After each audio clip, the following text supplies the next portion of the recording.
Well, this morning on NTV Lifestyle, we're talking about biases. We all have them, and we know it. You see somebody, and before they even open their mouths and say something, you are biased based on how they look. Perhaps it's how they speak, perhaps it's about their accent, but whatever it is, it definitely prevents you from getting to know them further and to create a better relationship with them.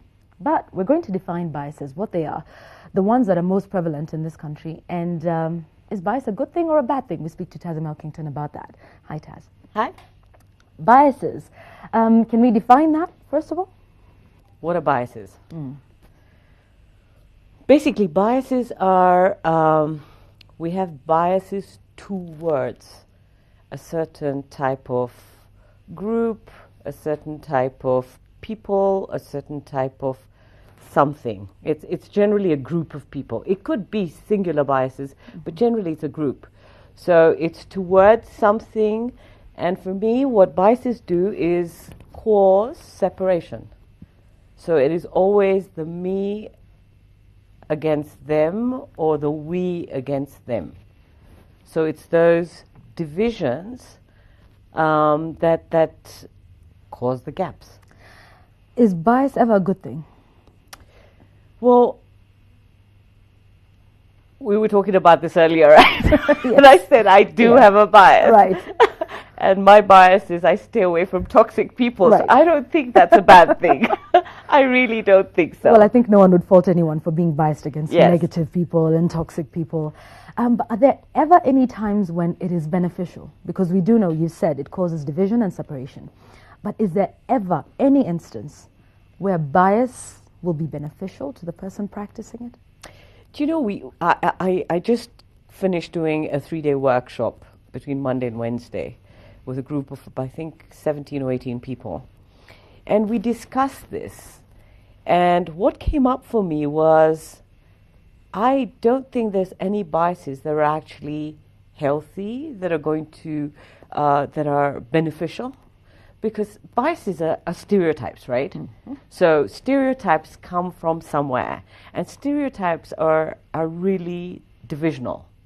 And so and that's why I said, the fact that I say that I'm biased towards toxic people, but is that really a bias, or is that a protection mechanism for myself so that I don't get engrossed with people that are going to be energy vampires and stuff like that? Yeah. So I don't personally think that biases are healthy, and I think biases, I don't know the history of biases. What I do know is that I haven't met anybody that says that they have a stereotype or a bias and that is serving them and a higher purpose. Mm-hmm. I haven't. Okay. Why do you think people get to the point where they're so biased? Some people are definitely more biased than others. Yes. There's some people who are biased against people for whatever reason and are always picking on other people based on how they look or whatever. Then there's other people who are free-spirited and, whatever, mm-hmm. they wait for people to do something before they can make a decision and say, I don't like person X because this is what happened. Why are some people more biased than others? What is it that makes us biased? Is it past experiences? What is it? Or are we just born negative sometimes? No, because if you look at babies and you look at children and you put them in a space, they don't have biases. It's us adults that create the biases for the kids. We're the ones that impose the biases on the children. But I think biases come from our conditioning. So whether it be cultural, traditional, religious, racial, gender, age, take anything, I think it comes from groups of people that believe something and keep transferring that belief generation after generation. So what are our biggest biases in Kenya? Ethnicity,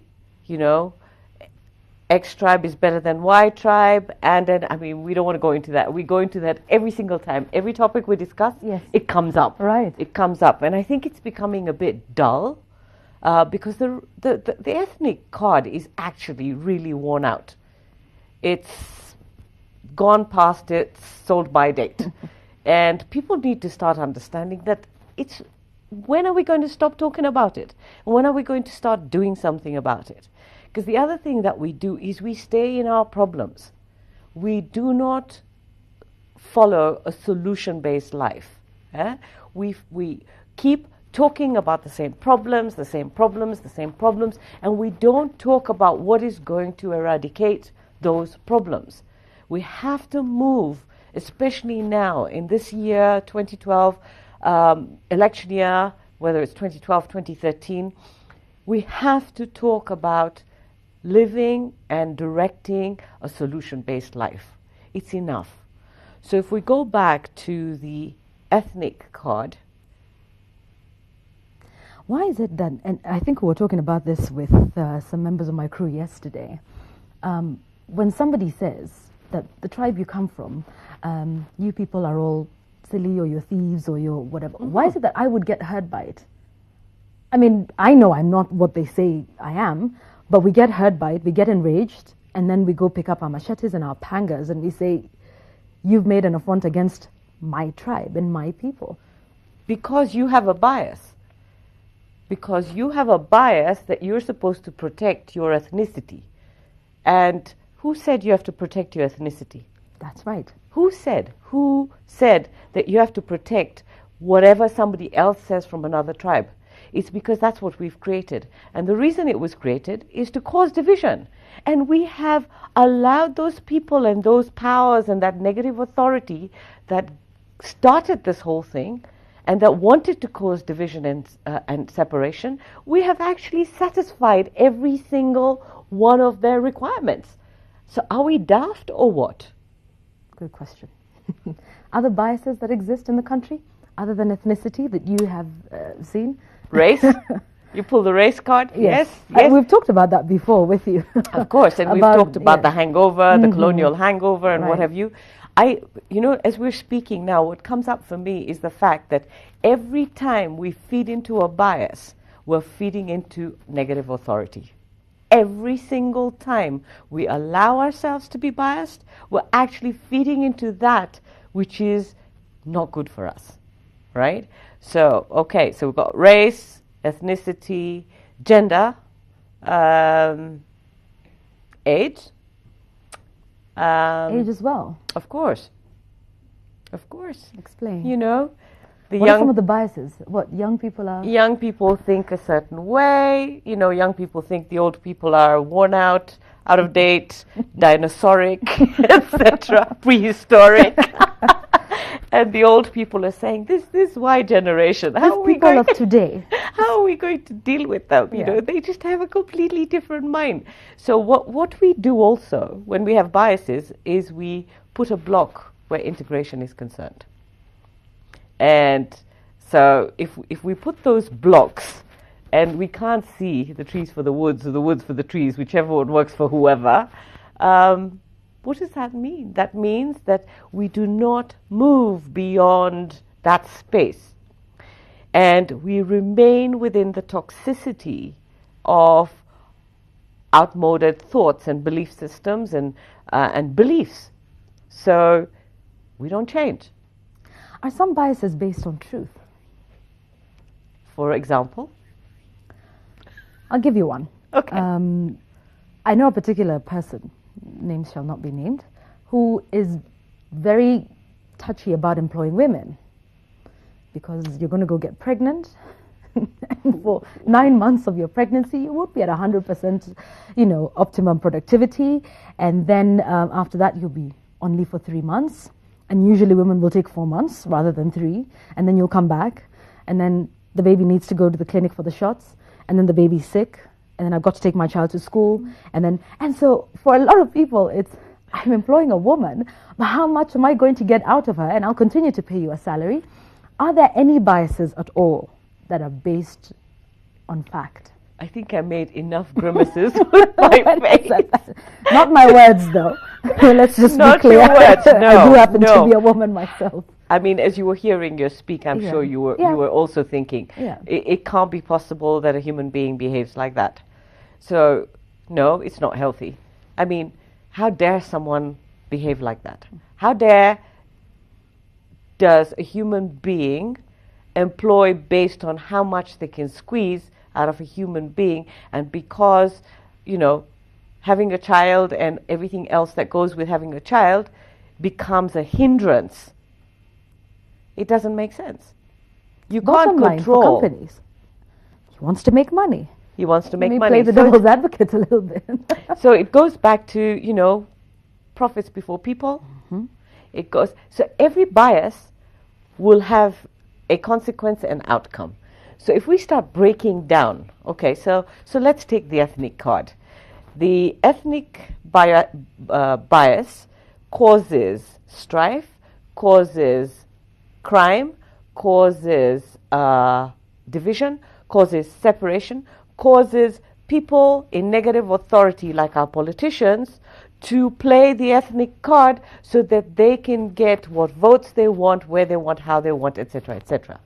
Now you imagine as a people, if we came together as Kenyans and didn't allow that, and where would that take us?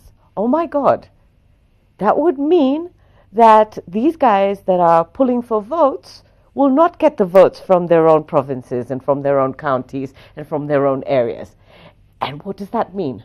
That means that we can put them on the bench and question them. And we can also say that I am not electing you because I'm a Kikuyu and you're a Kikuyu. I'm electing you for your qualities, for your value system, for your principles, for what you stand for, and I'm going to make sure that you deliver what you stand for. Now, how will that impact us from a bigger picture? So that's the ethnic card. And what would that do? Imagine taking the ethnic card and literally cremating it. And we can all do a really great ceremony of throwing the ashes somewhere, because I think As far away as possible, 5 decades later, Yeah. I think it's time. It's really, really worn out. What happens when you're a victim of bias? How do you handle yourself? What's the best way to make sure you get out of it?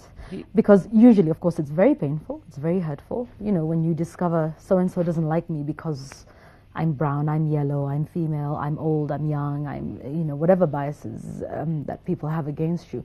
What do you do when you discover that someone is biased against you for whatever reason? And you're asking me personally, you're asking me for the Oh, well, now that listeners? you've mentioned personally, we could go that way as well. Okay. Let's see. What would Tazim do? I really, can I be as honest as possible? Please. And I will be polite. Okay, good. I don't care. I don't care what people think about me. I don't worry about how people see me. I don't get concerned and waste my mind on how I am being observed. That's also because I've done a lot of work on myself. And for me, it's like, really, if I'm going to live by what other people think about me, am I truly going to live my life? No. But I know that it's not as simple for the general populace to think like that. So Yeah, it's easier said than done, isn't it? absolutely. I mean, it took me work. It took me conscientious, and it's daily work in progress, even now. So my suggestion to people that are impacted by biases, there's two things. You can either ignore them, but if the inner little voice that's going wah, wah, wah, wah, wah, all the time, and you have to deal with it, then my suggestion would be to address it. Because when you address something, you're able to move beyond it. You're able to discuss it. The most evident aspect of life that has been coming through to me and for me in the last 12 months is the fact that people have a fear, a real tangible fear of confrontation and conflict. Exactly. All right? That's right. So if I address so-and-so because they said this and because I think they think this, I could lose my job, I could break the relationship, I could lose a friend, I could become family less, etc., etc., etc. I think people need to start looking at confrontation and conflict from a completely different viewpoint.